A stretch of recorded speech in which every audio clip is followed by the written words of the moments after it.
7:18. Continuamos en Entre Noticias a través de Globovisión. Recuerden nuestra cuenta de Twitter, @EntreNoticiasGVpequeña. Nosotras las mujeres y algunos hombres, ¿por qué no? Tenemos preocupaciones de lucir bien, incluso luego de tener cierta edad, y empezamos, bueno, existen en el mercado muchas terapias anti-envejecimiento que parecen totalmente milagrosas y solucionar esos problemas, pero hay muchos, digamos, verdades, falsedades alrededor de todas estas terapias de anti-envejecimiento, así que nosotros vamos a descubrir definitivamente todos los misterios alrededor de estas terapias con el doctor Carlos Croes. Él es médico cirujano, especialista en medicina estética. Bienvenido. Hola Marco, ¿qué tal? Mucho gusto estar acá. Muy buenos días para ti, muy bienvenido. Quiero que nos hables entonces, ¿cuáles son esas terapias anti-envejecimiento más populares en estos momentos? ¿Cómo ha sido esa evolución? Porque, por supuesto, hace tal vez 10 años atrás teníamos algunas terapias y se han ido perfeccionando con el tiempo. Sí, efectivamente, hay un sinfín, una gama infinita de terapias anti-envejecimiento y terapias que sirven para mitigar un poco el paso del tiempo. Esto ha evolucionado muchísimo, tenemos desde el Botox, que es la toxina botulínica ampliamente usada, hasta la gran gama de láser con la que contamos actualmente también para este tipo de terapias. ¿Cuáles son más efectivas? ¿Cuáles son de repente las más seguras también? Depende de lo que se busque, depende de la edad del paciente y depende del punto que queramos tratar. Una de las terapias definitivamente mucho o muy en gran medida empleadas es el Botox, por ejemplo. El Botox es la toxina botulínica. Esta tiene bastantes mitos y verdades con respecto al vulgo o a lo que se maneja popularmente. Okay. ¿Por qué? Porque lo que pasa con el Botox es que muchas personas lo confunden con lo que es el biopolímero, ¿no? Ajá. A Dios gracias, ya prohibido actualmente. El Botox... Y sin embargo, como te comentaba, sí. Estuvimos ayer con el doctor Daniel y es comprobado que todavía la gente se sigue inyectando. Sí, no, Daniel, la doctora Clara Senior, yo tenemos, en la medida de lo posible, hablamos y tratamos de que sea aclarado el punto para que las personas no sigan cometiendo este error, pero lamentablemente yo no sé qué pasa, que el gran negocio del biopolímero sigue causando estragos en el país y en gran parte de los pacientes estéticos. ¿Dónde debe ser aplicado el Botox? O sea, lugares, no me refiero en el rostro o en el cuerpo, sino en qué clase de clínicas es seguro aplicarse estos tratamientos en el caso del Botox. El Botox solamente debe ser aplicado por médicos, ¿ok? Esto se utiliza en varias ramas de la medicina. Lo aplicamos los médicos estéticos, los cirujanos plásticos y los dermatólogos.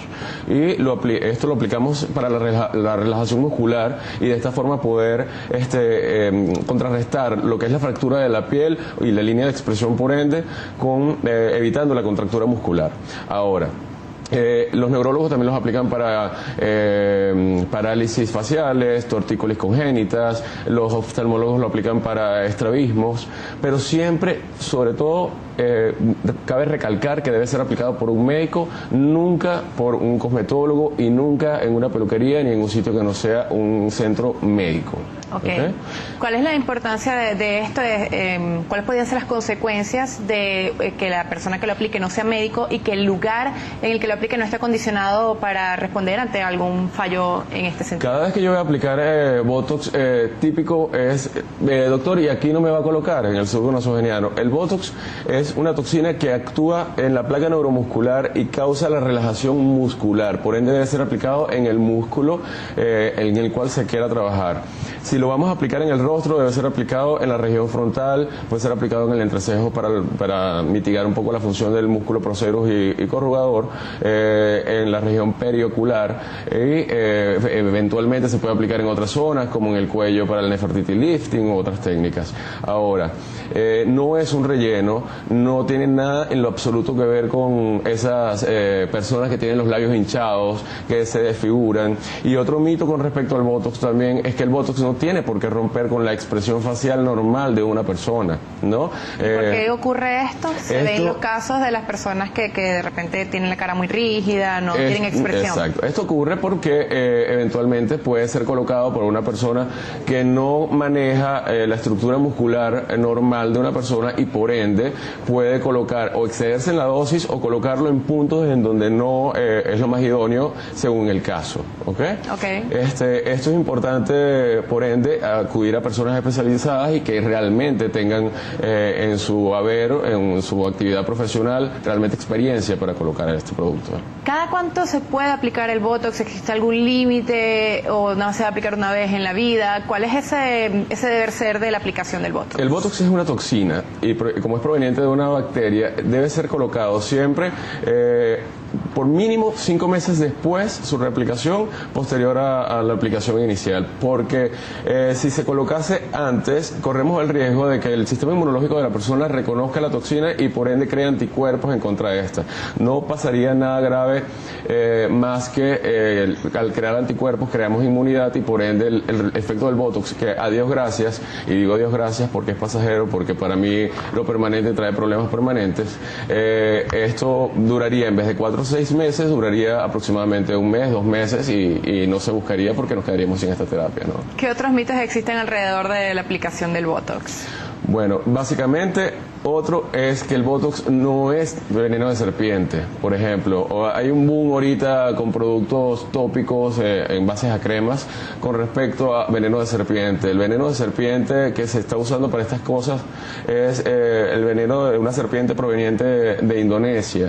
A Dios gracias también no se corre con riesgo de extinción de esta serpiente porque esto ya se ha logrado sintetizar de forma artificial y puede causar también suavizar un poco las arrugas en base a los productos en crema, nunca inyectable, porque causa también un bloqueo neuromuscular y de esta forma alisar un poco las arrugas, pero no es Botox. ¿Esto es utilizado por médicos también? No, básicamente eso es cosmetología. Ok, en referencia a los otros tratamientos antienvejecimiento, los láser que están tan en boga, ¿cuáles serían esos mitos y verdades alrededor de estos tratamientos? Bueno, fíjate, me quedé sorprendido en estos días porque estaba viendo en estos programas de televenta unos IPL que son portátiles para depilación y tratamientos caseros. Ok. El IPL, esto también hay que aclararlo, el IPL no es un láser, el IPL es un tipo de fototerapia, pero con una luz muy versátil que tiene que ir de un cierto rango de 560 a 1200 nanómetros y en base a esto es que tiene su gran versatilidad al actuar en varias o a causar varias funciones. Estos tipos de láser portátiles no manejan la potencia adecuada para poder causar un efecto terapéutico real y no obstante corremos con el riesgo de que la persona pueda quemarse, pueda afectarse visualmente porque la luz del láser el IPL tiene como blanco terapéutico la melanina y la melanina está ampliamente distribuida en la retina, por ende esto podría afectar la vista. Va a afectar mucho la vista. Otra cosa es que no todos los pacientes son candidatos para láser. En Venezuela tenemos que tener mucho cuidado con esto, puesto que independientemente de lo blanca que pueda ser una persona, pues tenemos un tamborcito, un arco y una flecha por alguna parte del árbol genealógico, ¿no? Entonces esto es muy importante porque podemos generar hiperpigmentaciones. Podemos, personas con un fototipo mayor a 4, que ya son personas como de mi color o un poquito más oscuritas, pueden generar muchos efectos adversos y entre ellos el más importante es una quemadura de piel en base a no manejar una fluencia o una potencia adecuada de este tipo de terapias. ¿También deben ser aplicados estos tratamientos por médicos o pueden ser cosmetólogos que estén certificados? El láser mayor aún todavía debe ser aplicado siempre por una persona capacitada y médico en este caso. Ok, ¿qué otros mitos alrededor del dolor causado por el láser de repente? No todos los láseres son dolorosos. Hay láseres que eventualmente, sobre todo son los láseres ablativos que se utilizan para rejuvenecimientos faciales, pueden ser un poco molestos y crear algo de sensibilidad. Para esto se utiliza anestesia tópica o en algunos casos un poco de sedación.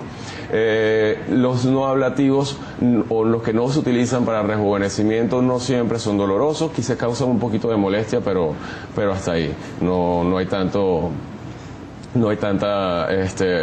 tanta sensibilidad.